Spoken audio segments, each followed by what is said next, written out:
कभी सोचा है कि किसी देश का दिल और उसकी आत्मा कहाँ बसती है? अक्सर लोग कहते हैं उसके संविधान में। और अगर संविधान एक शरीर है तो उसकी प्रस्तावना उसका दिल है। आज हम भारतीय संविधान की इसी प्रस्तावना को समझने की कोशिश करेंगे, जो दरअसल हमारे देश का खुद से किया हुआ एक वादा है। चलिए इसकी शुरुआत एक बहुत ही कमाल की बात से करते हैं। भारत के एक बहुत बड़े कानून के जानकार हुए N.A. पालकीवाला। उन्होंने प्रस्तावना को संविधान का परिचय पत्र कहा था। जरा सोचिए, जैसे हमारा आई कार्ड बताता है कि हम कौन हैं, कहां से हैं, ठीक वैसे ही ये प्रस्तावना हमारे पूरे संविधान की पहचान कराती है। ये सिर्फ कुछ शब्द नहीं है, ये हमारे पूरे देश का सार है, उसका निचोड़ है। तो सवाल ये उठता है कि आखिर इस परिचय पत्र में, इस आई कार्ड में लिखा क्या है? कौन सी वो बातें हैं जो भारत की पूरी कहानी बताती हैं? चलिए एक एक करके इस पहचान पत्र को पढ़ते हैं और समझते हैं। सबसे पहला और सबसे जरूरी सवाल, हमारे संविधान को ये ताकत, ये शक्ति मिलती कहां से है? इसका असली सोर्स क्या है? और इसका जवाब प्रस्तावना की पहली ही लाइन में छिपा है। अच्छा, इसे समझने का एक आसान तरीका है। हम इसे 3 हिस्सों में बांट सकते हैं। पहला, शक्ति का स्रोत कौन है? दूसरा, भारत एक देश के तौर पर कैसा होगा, इसका नेचर क्या होगा? और तीसरा, ये संविधान अपने लोगों को, अपने नागरिकों को क्या देने का वादा करता है। ये 3 पिलर्स ही पूरी प्रस्तावना की बुनियाद हैं। और यहीं पर है पहले सवाल का जवाब। प्रस्तावना की शुरुआत ही इन जादुई शब्दों से होती है, हम भारत के लोग। इसका मतलब बहुत गहरा है। ये कि ये संविधान हमें किसी राजा, महाराजा या किसी बाहरी देश ने नहीं दिया। नहीं, इसे भारत के लोगों ने खुद बनाया है, खुद मंजूर किया है और खुद को ही सौंपा है। यानी असली पावर जनता के हाथ में है। अब आते हैं दूसरे पिलर पर। यह परिचय पत्र यह भी बताता है कि भारत एक राष्ट्र के तौर पर कैसा होगा। इसमें 5 बहुत ही अहम शब्द हैं जो हमारे देश का कैरेक्टर तय करते हैं। पहला शब्द है संपूर्ण प्रभुत्व संपन्न, यानी सॉवरेन। इसका बिल्कुल सीधा सा मतलब है कि भारत अपने फैसले लेने के लिए पूरी तरह से आजाद है। चाहे देश के अंदर का कोई मामला हो या किसी दूसरे देश के साथ रिश्ते का, फैसला हमारा होगा, किसी और का कोई दबाव नहीं चलेगा।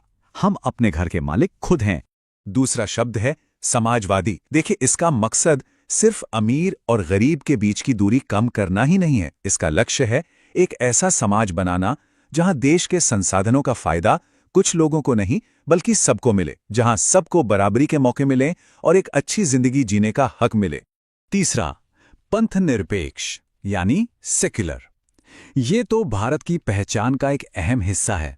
इसका मतलब है कि सरकार की नज़र में कोई भी धर्म बड़ा या छोटा नहीं है।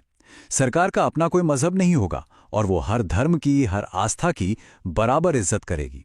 सबको अपना अपना धर्म मानने की पूरी आज़ादी है। चौथा शब्द है लोकतंत्रात्मक, यानी डेमोक्रेटिक। मतलब यहां लोगों का राज है। हम अपनी सरकार को वोट देकर खुद चुनते हैं और वो सरकार हमारे लिए ही काम करती है और हमारे प्रति ही जवाबदेह होती है। असली ताकत तो हमारे एक एक वोट में है।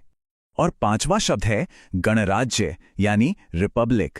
इसका मतलब यह है कि हमारे देश का जो सबसे ऊंचा पद है, राष्ट्रपति का पद, वो किसी एक खानदान की जागीर नहीं है।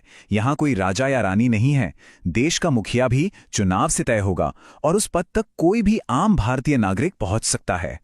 तो ये तो हुई हमारे देश की पहचान। अब देखते हैं कि ये संविधान हम नागरिकों से, यानी अपने लोगों से क्या वादा करता है। ये वो 4 बड़े लक्ष्य हैं जिन्हें हासिल करना ही हमारे संविधान का मकसद है। ये 4 बहुत बड़े वादे हैं।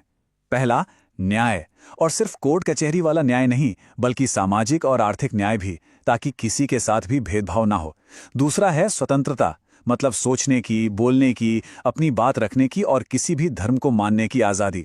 तीसरा है समता, यानी कानून की नज़र में सब बराबर हैं और सबको आगे बढ़ने के बराबर मौके मिलने चाहिए। और आखिर में बंधुता, यानी भाईचारे की भावना, जो कहती है कि हम सब एक हैं और हमें मिलकर देश की एकता और हर एक इंसान की गरिमा को बनाए रखना है। लेकिन एक बात और, ये वादे कोई पत्थर की लकीर नहीं है जो बदल नहीं सकते। हमारी प्रस्तावना एक जिंदा दस्तावेज है जो समय के साथ और बेहतर हुई है। ये दिखाती है कि हमारा देश कैसे वक्त के साथ अपने संकल्पों को और मजबूत करता गया। इसका सबसे बड़ा सबूत मिलता है 1976 में। उस साल संविधान में 42वां संशोधन किया गया और उस वक्त की जरूरतों को देखते हुए प्रस्तावना में 3 नए शब्द जोड़े गए: समाजवादी, पंथ निरपेक्ष और अखंडता। ये दिखाता है कि हमारा संविधान समय के साथ कैसे खुद को और ज्यादा स्पष्ट और मजबूत बनाता है। और ये सारा संकल्प, ये सारा वादा एक बहुत ही ऐतिहासिक दिन पर लिया गया था। 26 नवंबर 1949, ये वो तारीख है जब हमारी संविधान सभा ने इस महान दस्तावेज को अपनाया था। ये दिन हमें हमेशा याद दिलाता है कि हमारे देश की नींव कितनी मजबूत सोच पर रखी गई है। प्रस्तावना का अंत इन 3 बहुत शक्तिशाली शब्दों से होता है: अंगीकृत, यानी हम इसे दिल से अपनाते हैं; अधिनियमित, यानी हम इसे कानून का दर्जा देते हैं; और आत्मार्पित, यानी हम इसे खुद को ही सौंपते हैं। ये लाइनें एक बार फिर से इस बात पर मुहर लगाती हैं कि इस संविधान के मालिक हम भारत के लोग हैं। तो ये प्रस्तावना हमारे देश का आईना भी है, हमारा वादा भी और हमारा रास्ता भी। लेकिन आखिर में एक सवाल हम सबको खुद से पूछना चाहिए: क्या न्याय, स्वतंत्रता, समानता और भाईचारे जैसे ये महान शब्द सिर्फ एक किताब के पन्नों तक ही सीमित हैं, या हम इन्हें अपनी रोजमर्रा की जिंदगी में एक दूसरे